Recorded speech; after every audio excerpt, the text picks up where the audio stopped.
Hey folks, in this episode of Fiddlosophy, I'm going to talk about how to balance practice and play. So when I teach, there's a big emphasis on really focused practice, also known as deliberate practice, to really help you improve in a very step-by-step manner. And so that means like taking a tune, like the one I was playing in the beginning, Bonaparte's Crossing the Rocky Mountains, and breaking it down into very small chunks. Once you've broken those chunks down, you pay close attention to where you're stumbling. And maybe you even break it into smaller chunks. And then once you have figured out those spots, you really play it slowly. You pay close attention to the motions.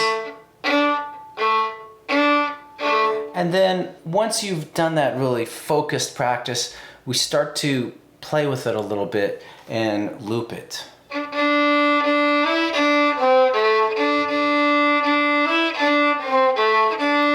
There's other deliberate practices like spaced repetition, say, where you practice a song and maybe you get it to a certain point, you take a day off or something, and then you come back to it, and then you see if you can remember it after a little time off.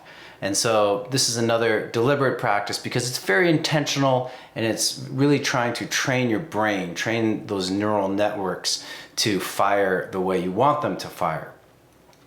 But there's another whole side of playing music, which is playing music, which is what I think we all want to do, is to have the experience of just playing and being free with the music. And I think they are not mutually exclusive. So I think they complement each other quite well. And that's what I want to talk about now. But the short of it is, don't forget to play. Don't forget to have this fun part of your practice. So if you do the deliberate practice, you do the work, you do your scales, you work on your skills, you take apart your tunes and you do all that, what it ultimately does is it gives you a certain level of skill, which gives you freedom, which allows you to play. So in that way, the deliberate practice supports playing. But now let's talk about how playing supports deliberate practice. So an obvious one is that when you play, you're kind of having fun and you're kind of enjoying yourself, and that's going to really spur you to practice the next day. And so I really encourage you guys, every time you practice, to have some playtime in there. Because what it's going to do is, if you end with that feeling of kind of just enjoying it, then you're going to be much more likely to do it again tomorrow.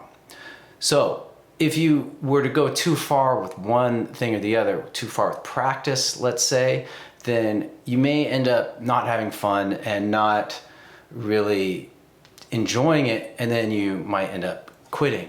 That kind of happened to my mom. She was learning cello and she just wasn't having any fun. I would always ask her if she enjoyed, and she'd be like, no, it's just, I just have to do it.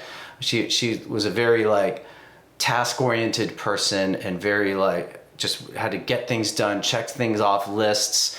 And so she never had fun with it. And I think that ultimately led her to not do it anymore. You can go the other extreme too. If you're somebody who just loves to pick it up, dabble around, maybe that's fine, maybe that'll work for you. But what I think happens is, in the long term, you don't end up improving much, and then it starts to not be as fun because of that. A lot of the fun comes from seeing the progress, from getting better. And so the balance of practice and play is really key. But it doesn't have to be mutually exclusive. So by taking a little time so here's an action step. Whenever you sit down and play, simply have a certain portion of your time that's devoted to deliberate practice and a certain portion of time that's devoted to play. It could be whatever you want, whenever you want, and there's different ways to do it that you could experiment with. One general approach would be to, like, maybe 3/4 of your practice is deliberate practice, and maybe 1/4 of the time is just playing around. And I'm going to get to some ideas on how you can just kind of get into the state of play in a second. So another approach that you could do would be to think of it more in terms of overall sessions. Like, I'm going to do 3 sessions of very focused, deliberate practice, and then I'm going to allow myself 1 session to just do whatever comes to mind, or improvise, or whatever you feel like doing. So let's talk about some ways you can play. And I just want to preface it by saying that when you play, it's not just like some waste of time, just like entertainment. Your brain is actually learning in a different way. You're figuring things out in a different way, like a little kid playing with some new toy, or trying to get into the cabinets in the house. You know, you're experimenting, and you're doing it in a way that's more unstructured. That's the thing about play. It's this unstructured learning that it's almost like you're just following some unconscious thing. And so a few ideas for you to play with would be, one is simple improvisation. And I say simple, and some of you are being like, but improvisation's hard. I can't do it. I don't know how to do it. And maybe so, but I think you can. And I think it's easier than you think. You just have to know how to play a scale. So I would recommend starting with a pentatonic scale. Let's do D major. And I have a D drone going. I recommend doing this practice with a D drone. Simply play the scale.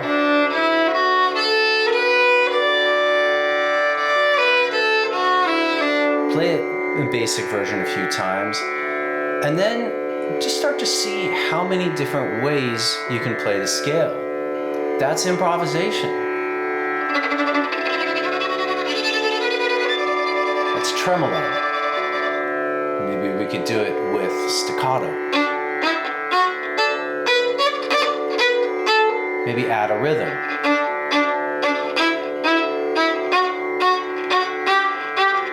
Maybe do a different bowing texture instead of like staccato. Bounce. So just doing the scale alone with variations can keep you busy for an hour. But when you start to play with the note order is when the magic happens, especially with the pentatonic scale.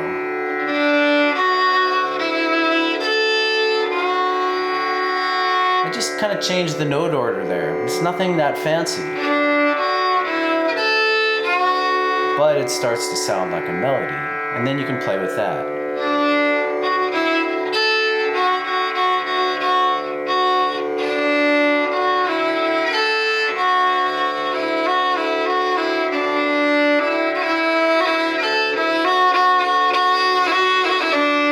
So,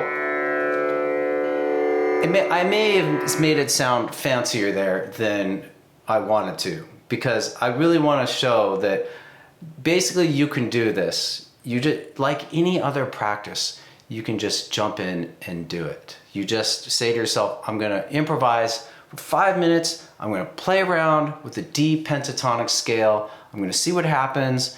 And that's that. And I guarantee it, if you do it every day, you're going to start to understand things about it that I will not even be able to teach you. All I can do is show you how to get going on it, and that it's not as hard as you think.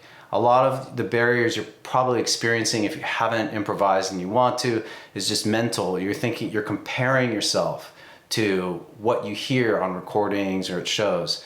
And believe you me, I know all about comparing. I constantly am engaging in self-loathing through comparing. And I know this, so I'm getting better at it through time, but it just happens. So, okay, so enough about my inner psychology. Here's a few other play things you can do that I think you'll enjoy. Another, and a lot of these I guess involve drones. What I like about drones is that there's no beat, but it's like a backing track to kind of ground you, and it kind of makes it more fun. So another game we can play is with D drone. We could play any tune you know in D major. It can be major or minor, sorry. Arkansas Traveler.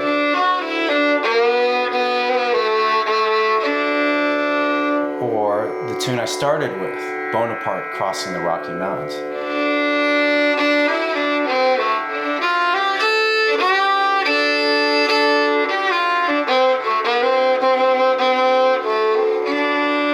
And then as part of the Dronopoly game, you can play the scales that go with the tunes.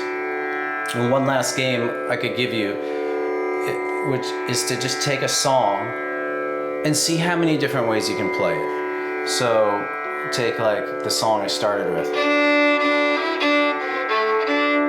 See if you can play it super slow.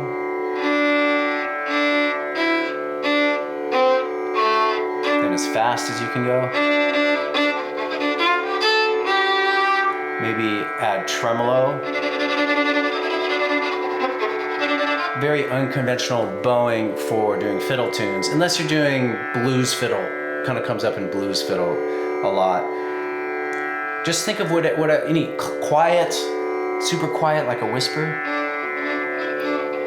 This is a fun one.